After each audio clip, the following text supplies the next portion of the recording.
qilish kerak buni buyog'iga. Eng birinchi. Узбекистан усиливает контроль над религиозным образованием за рубежом. С июня этого года прием во все учебные заведения университета Аль-Азхар в Каире будет осуществляться только по рекомендации Комитета по делам религий при Кабинете министра Узбекистана. Представитель посольства Узбекистана в Египте подтвердил эту новость 9 июня. Также аналитик, близкий к узбекскому правительству, сообщил, что в Узбекистане несовершеннолетним не разрешается получать религиозное образование, и что те, кто собирается учиться за границей, должны получить специальное разрешение от Комитета по религии.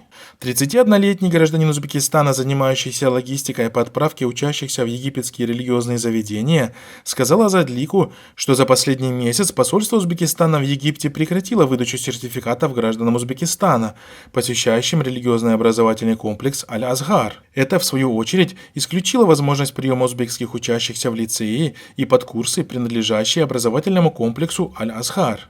Аналитик, составляющий отчеты для службы государственной безопасности Узбекистана, подтвердил, что за 5 месяцев с января по май этого года 1800 узбекистанцев, которые отправлялись на учебу в религиозные заведения Египта, были задержаны на границе.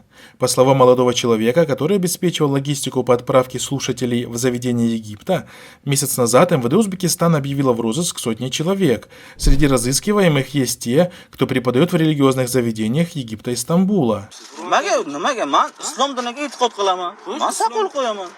Напомним, недавно в соцсетях появилась информация о том, что в городе Ангрен в Ташкентской области десятки мужчин, соблюдающих религиозные предписания, были вызваны в органы внутренних дел, где от них потребовали сбрить бороду. И это далеко не первый случай по стране. Talablarni qo'yganlarini eshitganmiz, ko'rganmiz yaqin insonlarimizdan.